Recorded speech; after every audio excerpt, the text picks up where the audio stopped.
start. Welcome to CDE Virtual, and we're delighted to have so many people joining us today. And a big thank you to our many panelists and lead speaker for being with us. I think for those of you who know CDE, you will see that we're in a kind of learning mode.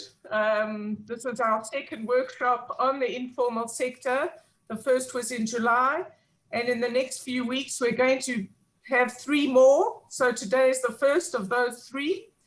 And so we're really looking forward to all that we're going to learn from our panelists and speaker today.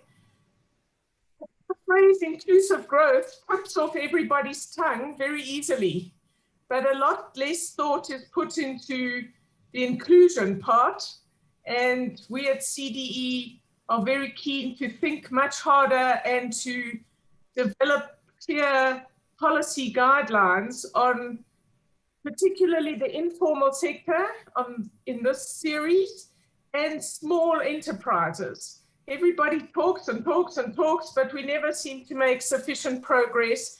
And even before COVID, the number of small enterprises was declining, and South Africa has a very small informal sector. So we're going to be running a series of webinars in October on how the informal sector and small firms can become a more effective part of what we hope will be a recovering and in time much faster growing economy and much more inclusive.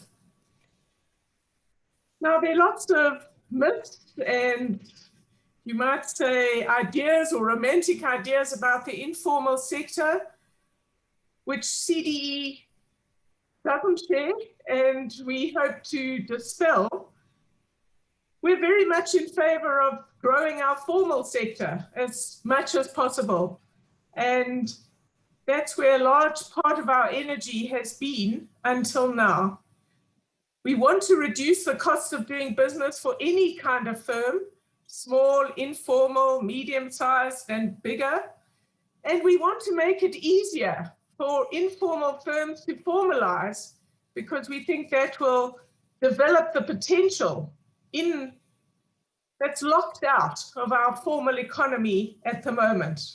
So growing the formal sector in a much more labor-intensive way is South Africa's top priority. And we should certainly not stop the operation of informal activities.